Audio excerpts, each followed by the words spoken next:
We'll give people one more minute as they're popping in.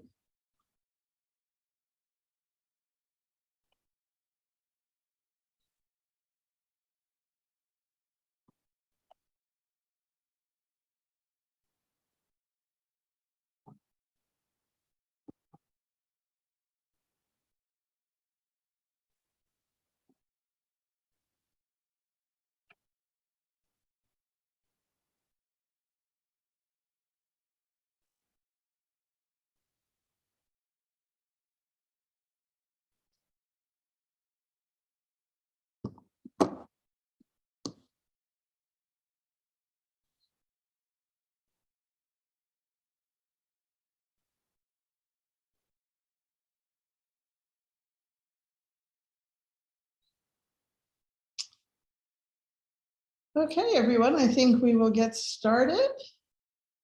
I'm Barbara Dennison from the board of the Friends of Fort Hunter. I'm delighted to welcome you to our lecture this evening on the history of food in Central PA and how certain foods arrived in our region and how they were used, and some other similar related topics.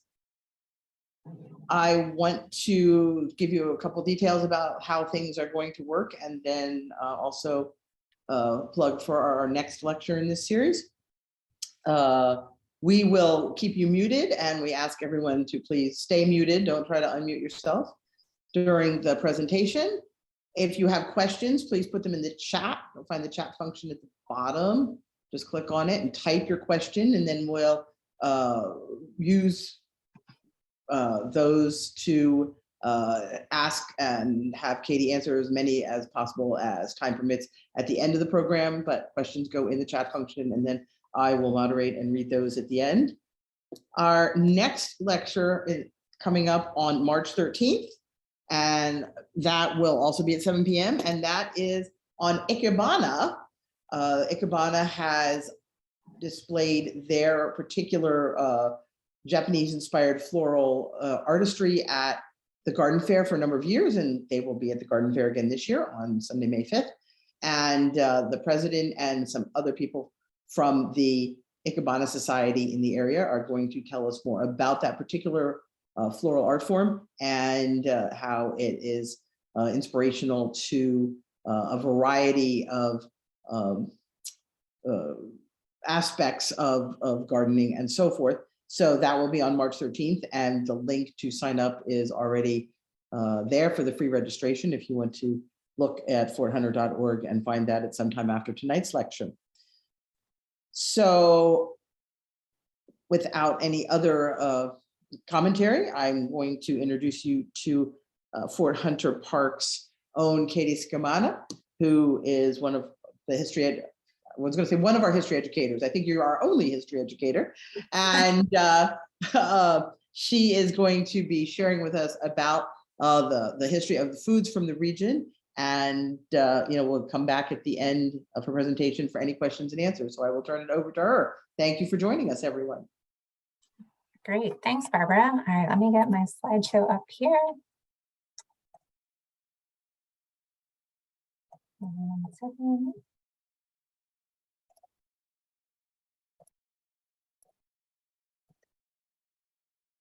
All right. Here we go. So today we're going to be talking about, as Barbara said, the history of food in our region.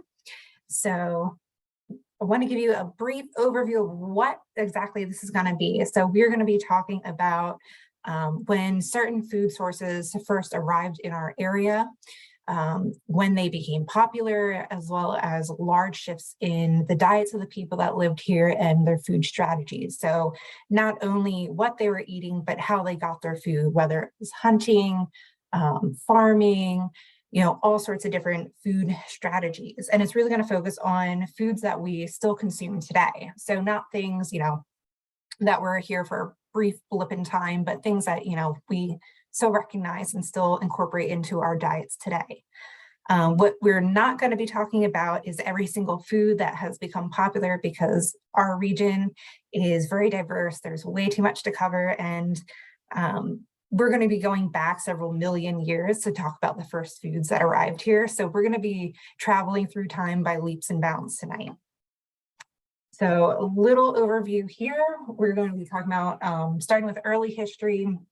So pre-settlement of this area, talking about Native North Americans, so Native Americans as well as Native Canadians. Then we're going to be jumping right into the 1800s, then the 1900s, and ending with the modern era. So the first thing we're going to be talking about are pawpaws. So pawpaws are a gigantic fruit, and they taste kind of a bit like a cross between a banana and a mango, and they have this really smooth, custardy sort of texture.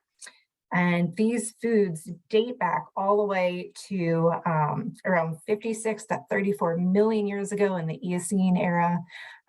So you can see on this timeline here, so we're talking about time in a geologic time frame. So not like, hundreds of years, we're talking about millions and even billions of years ago. So these foods are, the pawpaws originated in South America, and they were spread north by these large mammals. So we're talking about things like mammoths. So they would eat these foods whole. They would carry the seeds in their stomachs, and as they are roaming around, they're defecating, spreading these seeds. And that's how these seeds eventually started to spread north into what we now know as North America, the United States. And they are still found here in our region today. So these are a tropical fruit, and it's kind of interesting how they are still able to survive here without those large mammals carrying them around, dispersing their seeds. But they are now incorporated into our diets. They are harvested in kind of mid-fall, around end of September, early October. And there are huge pawpaw festivals around the region. So if you haven't heard of these foods, I highly recommend you go to one of those things, learn a little bit more about them. The second thing we're going to be talking about are Eastern oysters. So Eastern oyster is a big food that came from the Chesapeake Bay region. So we're not just focusing on Harrisburg, we're talking a little bit wider spread along the eastern seaboard here. So there are fossils from our region that date all the way back to the Pleistocene. So around 2 million years ago to 11,000 years ago. And we know that they were eaten within our region here because during the late Archaic period, there were what are known as oyster middens. So oyster middens are essentially trash piles of food that was thrown away, and they later became fossilized. So there were all these oyster shells that kind of aggregated in the fossils that we now recognize that, hey, people were eating these foods here, disposing them in these giant trash piles. So we know that they were a main component of indigenous people's diets during that time period. So the Eastern oyster has kind of an interesting history, which we're going to talk about several times throughout this presentation, just because they have such a large impact on our local economy throughout time as well. But their population really remained stable until the 1800s, when people started doing what people do best and started over-consuming. But now, their population has started to stabilize due to some really big efforts for that. All right, so we're going to jump ahead a little bit further. So like I said, we're going to be going by leaps and bounds through time.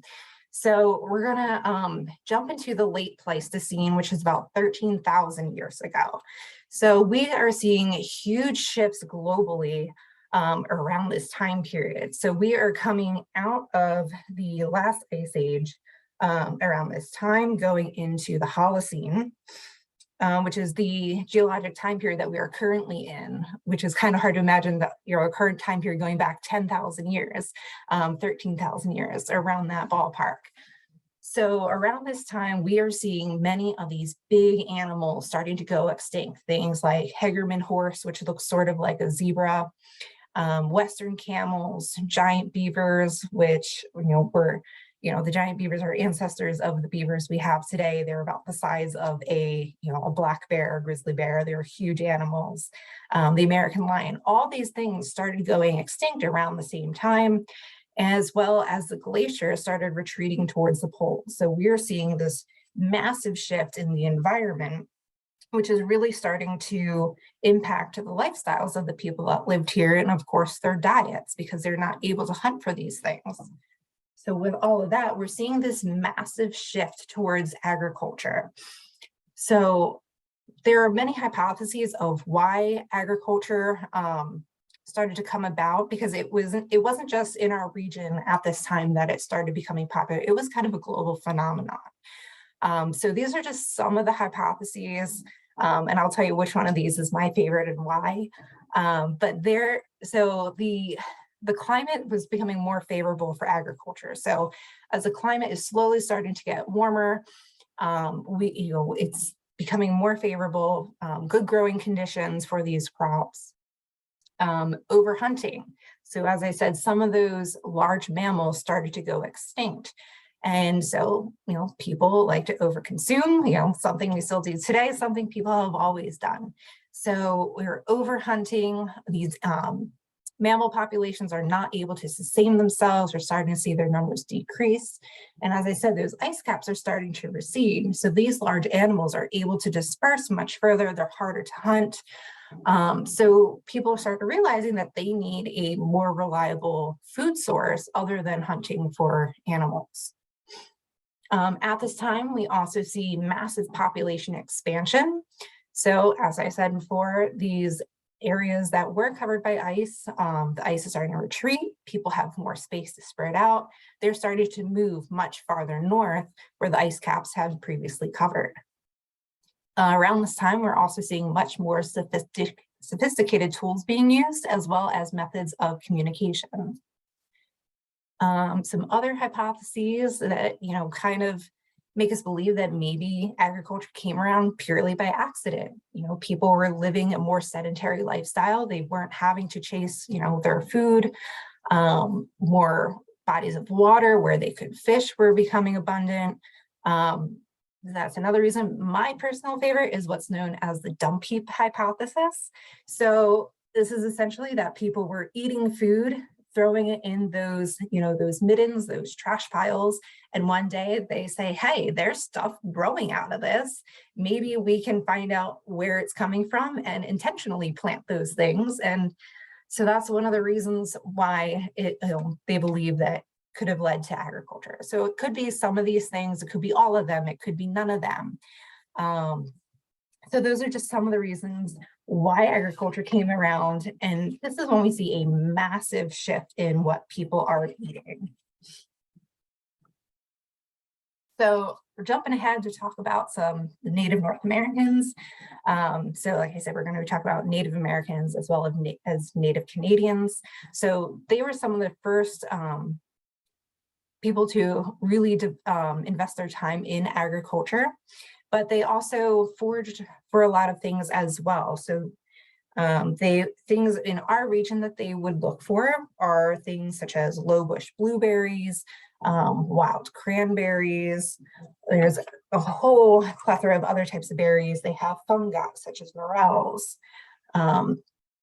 They would grow corn, bean, and squash. Some people know that as the Three Sisters Garden. You can plant all those things really close together, and they benefit each other if you grow them really tightly.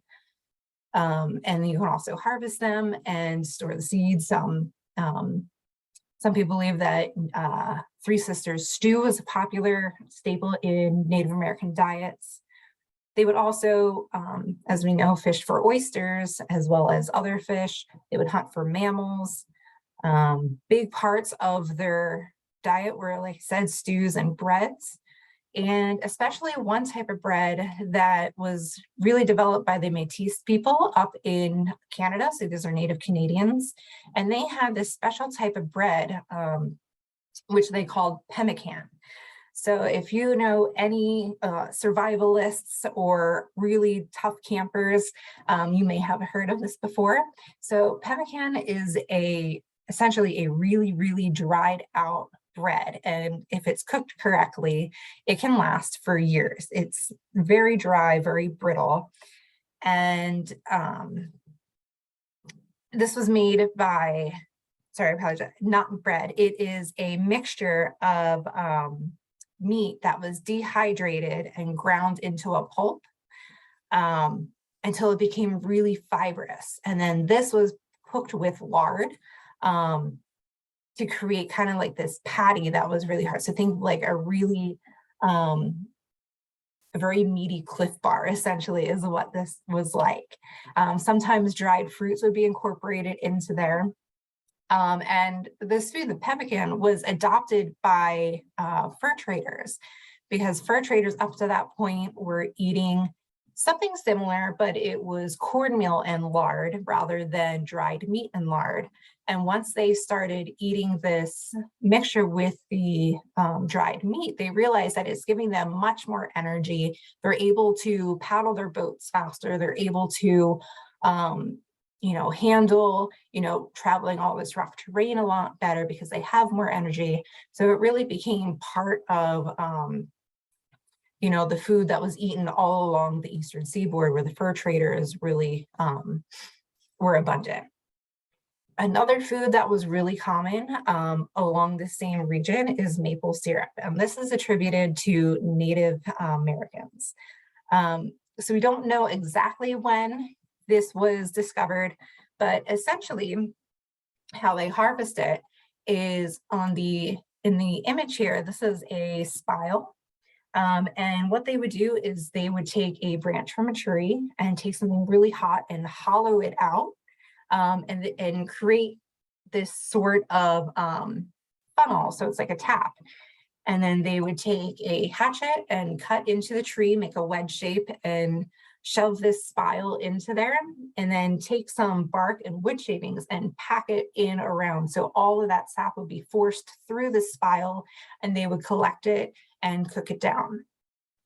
And by cooking it down, so you take this really runny liquid and kind of thicken it up, make it a lot more viscous, and you can continue processing it to make it into a sugar. Now, we think of sugar as being high calorie, not great for us, but for people that, didn't have grocery stores, they really needed calorie dense food. So things like this, the maple syrup and maple sugar that could store for a long time will be a really great energy source for them to eat throughout the year. Right, so next up, we are jumping right ahead into the 1800s, and we're going to talk about one of my favorite things to preserve our eggs. So in the 1700s and 1800s, we see kind of this phenomenon of glassing eggs. So this is a really good way to preserve eggs without any sort of refrigeration. Around this time we saw ice houses, but this kind of eliminates the need for those because fresh eggs can actually be stored at room temperature using this method. So it's important to remember that during this time and up until fairly recently, chickens laid much smaller eggs. So you're getting less calories, less nutrients per item, per egg. And they didn't lay as frequently as our commercial chickens do today. So instead of getting one egg every day from these chickens, it will be every few days. And in the wintertime, they would stop laying completely. So it was really important to find ways to store these eggs because it was a really reliable food source. So it was discovered that you can do this process called glassing your eggs. So we're bringing back the oysters that we talked about earlier. If you cook those oyster shells down into a kiln, it creates a pattern known as quicklime. And you can still buy this today. You mix the quicklime with water and that creates slate lime. Now you would use a slate lime solution to put your fresh, clean eggs in. So they cannot be washed eggs, but they have to come out of the chicken nice and clean. Put them in a jar with a slate lime. And you would have eggs, they could sit in a, on the counter in a glass jar for months and months and still be fresh. So there's actually a study done relatively recently that looked at all different sorts of egg preservation methods. So other things that were popular at this time were storing your eggs in wheat bran or storing them in wood ash.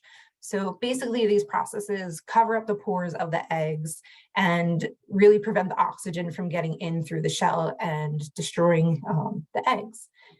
But what was happening with these eggs is the wood ash and the wheat bran would dry out the eggs and kind of give them this kind of musty, gross flavor. So really wasn't great. And they only had like a 30% success rate after several months. So if you're spending all of this time relying on these eggs for your food source, you know, getting down to the last of what's in your pantry, you're really banking on these eggs being good. And, you know, if only 3 out of 10 eggs are good, that's not a reliable food source for you. But by glassing these eggs, they found that after 8 months, there was a 100% success rate with these eggs. So it was a really reliable way to preserve these eggs for the months when you would not have any available. So we saw a really big boom in the early 1800s with this. The next food that became popular in the 1800s are tomatoes. So there's a little bit of folklore with this, which I think is really important to include, just because I think it's hilarious. So tomatoes were, originate in South America, and explorers in the 1500s took some back to Europe, and they were grown there for many years simply as ornamental plants. The tomatoes were very small. They were most likely yellow tomatoes, and they were grown there for ornamental purposes because people believed that they were toxic. They did not want to eat them. They were unfamiliar with them. They didn't know how to prepare them. So all these different reasons why they weren't being eaten. Eventually in Europe, we see that, they quickly evolve and they start learning how to cook them and start incorporating them into our diets. In North America, however, it took a lot longer for them to kind of, be incorporated further and further north. And even though these plants were starting to spread, people still weren't eating them. They still weren't familiar with them. They did not trust them. They thought that they were toxic. And there was a man that lived in Salem, New Jersey, by the name of Robert Gibbon Johnson. Now, he was a tomato farmer. He exported his tomatoes up and down the East Coast. And as the story goes, he was having a hard time selling these tomatoes. So he decided he's going to take, these tomato from his garden to the local courthouse. And he gathered a huge crowd and said, I'm going to eat this tomato and prove to you that they're safe to eat. And so he does that, and he takes a big bite of the tomato on the court stairs. People are crying, people are screaming, people think he's going to die. And he's like, hey, I'm fine. You can eat tomatoes. So that story, we don't know exactly if it's true. It's probably not true because it wasn't published until I think it was like 60 or 80 years after it supposedly happened. But it's kind of funny that it actually coincides with when tomatoes started becoming more popular in our region here. All right, so all staying in the 1800s, there was this little thing that some of you may have heard of that happened called the Civil War. And we see a really interesting change in diet when we talk about food rations for Civil War soldiers. So they had what was known as hardtack, which was what I started to explain earlier by mistake. So hardtack is this really, really dry bread that would be rationed out. And essentially it was just shelf stable for a really long amount of time. And it is just very plain bread, basically dehydrated. So on its own, not very appealing. So these soldiers started making what was known as hellfire stew. There's I can put it in the comments at the end. There's a really great video by Townsends where they actually show you how to make hellfire stew.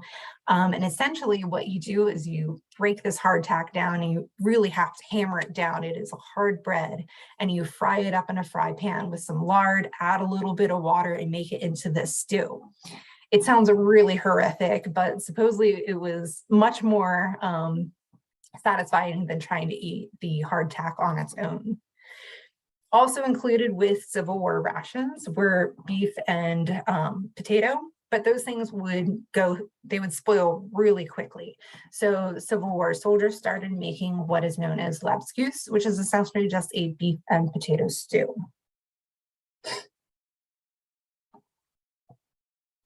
All right, staying in the 1800s, moving up a little bit more, home canning started becoming a popular thing.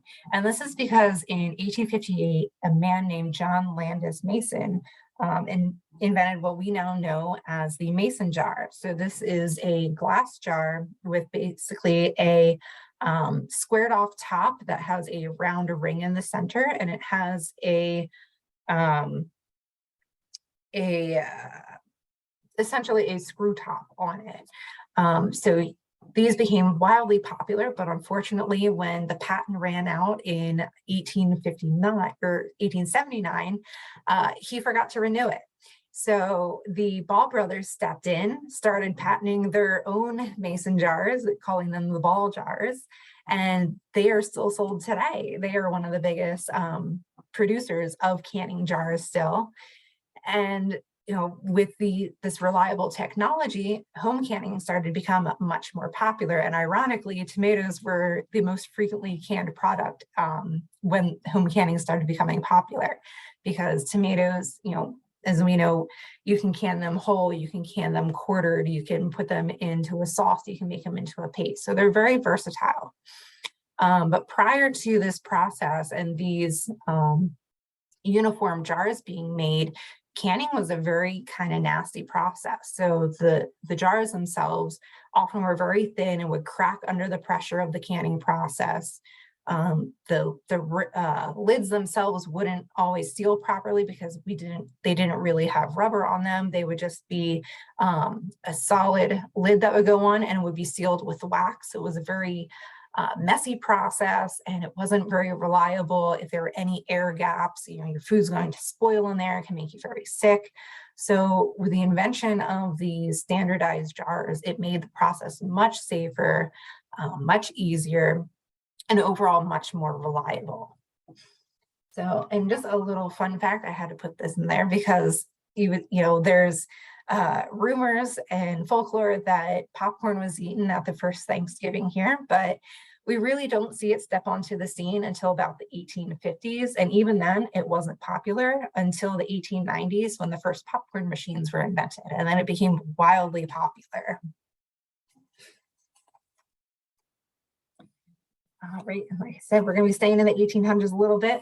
So we're going to be talking now just for a minute about imported and exported foods of this time period, because now we hit the Industrial Revolution. Transportation is much more reliant, much faster, much safer. And now that we also have canning in place, we can transport food all around the world. So in the 1850s, coming back to our Eastern oysters, so in the Chesapeake Bay, in 1849, there were about 178,000 bushels of Eastern oysters harvested every year. And with the technology increasing, we see production ramp up to the point that within a 10-year time span, we're now harvesting 2.3 million bushels of these freshwater oysters. And it's not great for the oysters themselves. It starts to cause all sorts of ecosystem issues. But this really helped the economy because in the late 1850s, Baltimore was the hub for oyster canning. So harvesters from all up and down the East Coast would bring their oysters to Baltimore, as well as the people that were harvesting their oysters here. And Baltimore was canning over 4 million bushels of oysters every year and transporting them around the world. So we're seeing massive shifts in diet because we have this reliable food source that we can send out all over the world. And it wasn't just oysters, there was other foods that we were doing this with, but oysters are really kind of hitting home here.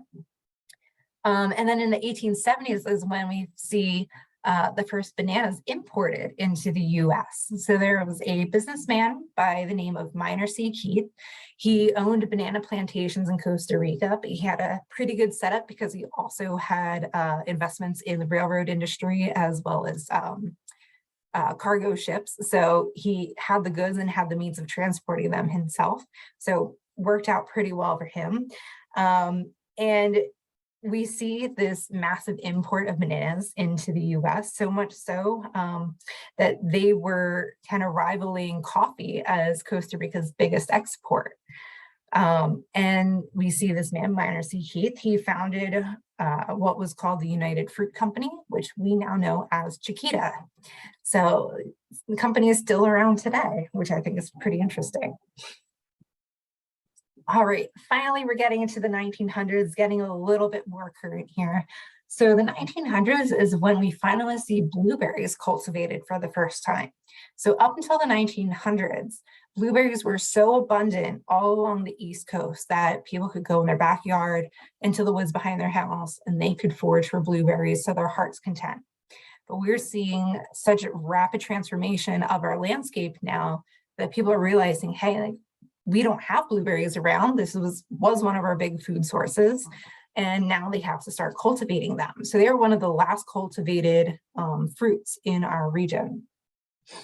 Some other major shifts in diet that we're seeing is that we're no longer eating seasonally. So up until this point, before we had, canning processes and reliable transportation, you basically ate what you could grow around you, what you could harvest from around you, what you could forage for. And now that we're seeing food transported, our diets are changing. We're not reliant on what we can grow, what we can find locally. But this also led to massive commercial farming and an intensification of farming practices. And over the past 130 or so years, we're seeing the soil starting to degrade, and pound for pound, the food that we are eating now is less nutrient dense than the food that we were previously eating when we had smaller scale farms. So as we have all this food flying around the world, it could be starting in the States and going to Europe, to the UK, or anywhere else around the world. You don't really know what's in your food because it wasn't until 1996 that food labeling became mandatory in the US. So I just thought that was a fun little thing to consider when we have all this global market for our food for so long. And finally, we are getting into the modern era. So we had this other little thing a few years ago known as the COVID-19 pandemic, or global pandemic, when we saw really a massive shift in how we thought about food and food security. And there has been this cultural shift to more self-sustainability. People started growing their own food at home. People that had home gardens started expanding their gardens, implementing fruit trees into their backyards. Many people started raising animals for meat or raising chickens for eggs. I remember a point, you had to basically be on a wait list at Tractor Supply to get your chickens a few years ago. But along with all of this, we're seeing a revival of historic food preservation methods. So ways of preserving food that didn't rely on electric for, keeping a freezer going or keeping a refrigerator running. So some of those things that we saw was bread making. People would make their own bread every single week. I think everybody and their brother had a sourdough starter during COVID when we were all in lockdown. Fermenting and pickling became really popular now, especially looking at, people are more concerned with their gut biome, and kombucha is a popular drink that is fermented now. We're also seeing egg preservation. So, I talked about some of the methods for that egg glassing. I've also seen people trying to preserve them in lard, which is a very messy process, but it is extremely effective, especially when you pair it with something like refrigeration. Drying and dehydrating herbs and spices. I've seen all sorts of contraptions people have been making to safely dry their food, whether it's stringing it up and hanging it on a windowsill or using they're essentially clothes sorters that you can put in your closet that are mesh shelves, basically. And, people have converted those to air dryers for their foods. Canning produce and meat has become wildly popular. seed saving. So we're seeing a resurgence of seed saving. People are creating their own seed libraries. So they're not only caring for the food that they are currently producing, but they're also preparing for their future food source. Composting. That has become really popular, especially within the past year or so, when we were seeing things like countertop food composters.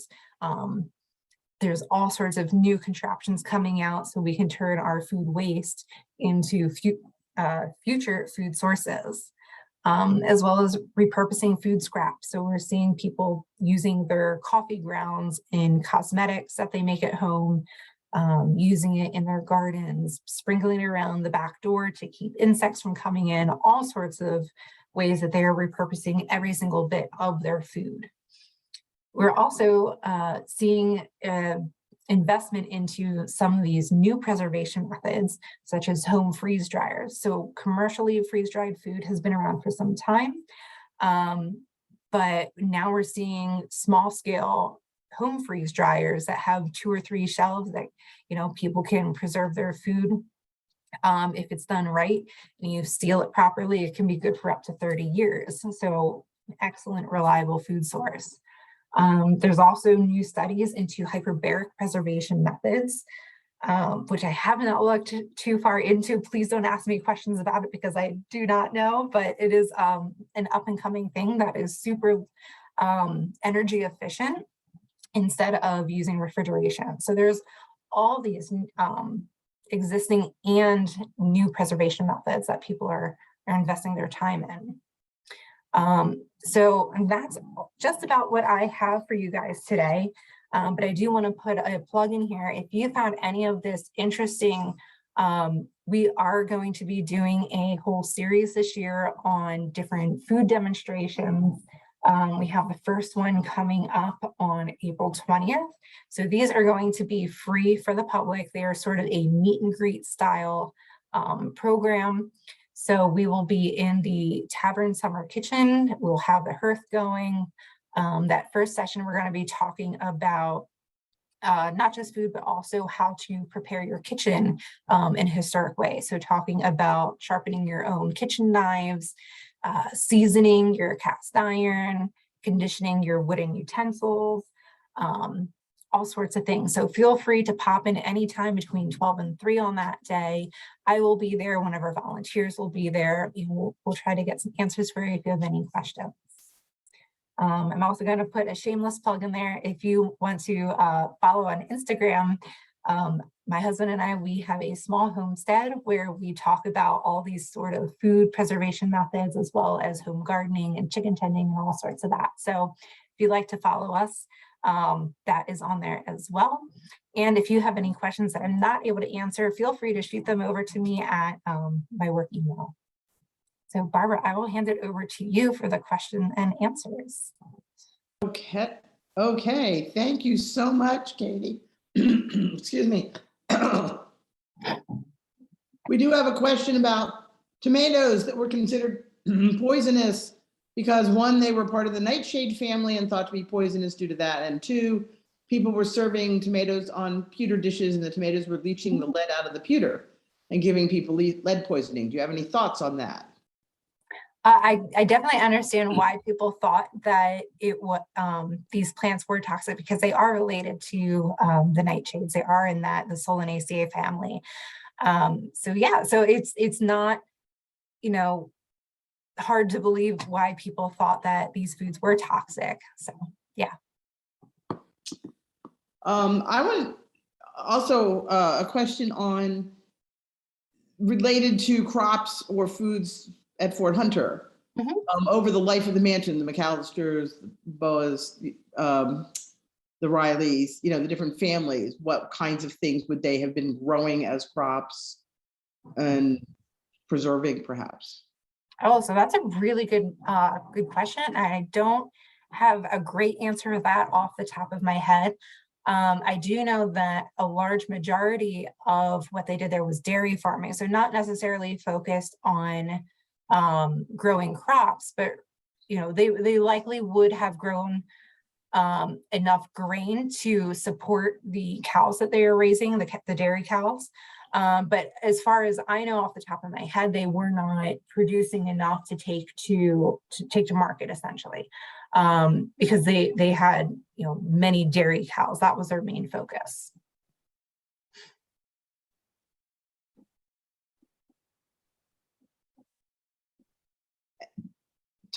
Anybody else have questions to type into the chat? I see people looking, questioning on some of the screens. Chat functions at the bottom. Have a couple comments on looking forward to the cooking demos and looking forward to Maple Sugar Fest. For anybody who doesn't know, Maple Sugar Fest is coming up on March 3rd, 12 to 4 in the afternoon. How would anybody think to make glass eggs? How is that process? That is a great question. And it's, it kind of makes you wonder, how do we come up with any of these things? How did people first discover, sourdough bread, putting water and ground flour together and letting it sit and, thinking to cook with it after seeing this thing bubbling in a jar for days. It's not something I necessarily would think to do. But it's like anything that we see, kind of trial and error, I suppose. And, they were already making the slate lime, because it is a major component in construction materials. So how that transferred from construction to what we put in our kitchen, I don't know how that logical leap was made, but it's interesting to see, common things, just sort of happen around the same time. Was there a region-specific type of cheese that was being made in this area? Ooh, that's a great question. And I don't have an answer to it, but I will write that down. And when I send my, hey, the video is now up on the website, I can put a little note in there about that. I will look into that. Lots of people saying wonderful thank you sorts of things. I find the eggs really interesting because I didn't know until fairly recently that, if you don't wash the eggs, the eggs from the chickens, if you don't wash them, and you don't refrigerate them, you can just let them sit and they last quite a long time, not 8 or 10 months like you were talking about. They're trying to preserve food for the winter or so forth. But yeah, so when eggs are laid, they have a natural coating on them, what is known as a bloom. So if you do not wash those eggs and wash that bloom off, because essentially that bloom covers the pores of the egg, so they're shelf stable. If you put them, on your counter, they will be good for anywhere from 6 to 12 weeks, depending on how cool that room is. And I happen to know all this because I raise chickens, and we, tried all these different methods ourselves. We actually have a jar of glassed eggs sitting on our counter right now that are almost 2 years old. I'm curious to test them and see what their success rate is. But anyway, so they have this natural coating on them known as a bloom. And as soon as you wash that off, you're kind of starting a countdown timer of how long that egg is going to be good for. But as long as that bloom is intact, it can stay on that counter for weeks and not go bad. And then if you combine that, those clean, unwashed eggs with any of these preservation methods, they can last for a long, long time. What about potting meat? When did they start, basically canning or potting meat? I've heard it referred to as potted meat. When that starts? So I don't have a specific date for that. That's probably something that came around the same time that we're seeing oysters and these more reliable canning methods entering the scene. Because to can things like meat that are kind of a low acid or low pH product, you're going to have to do a more intensive canning process for that. So things like tomatoes that are very acidic are easy to can because they are kind of self-preserving in a way that, you can preserve them just by squirting a little bit of lemon in with your tomatoes, and then you're good to go. other products, you need to add things to make them more acidic, so that way they don't start to spoil in those cans. So I would say probably, late 1800s, early 1900s when we see canned meat. Because like I said, we're seeing those oysters being canned around the mid 1800s. So probably ballpark that same time period. Were there any cultural, ethnic types of dishes or foods that became popular over the past 250 years? Oh, yeah, Irish, absolutely. Pennsylvania Dutch, etc. Yeah, so it's interesting to see as different cultures are moving into the area. They of course, bring their food culture with them. So it's something we see, going back as far as we have written records. People bring their foods with them.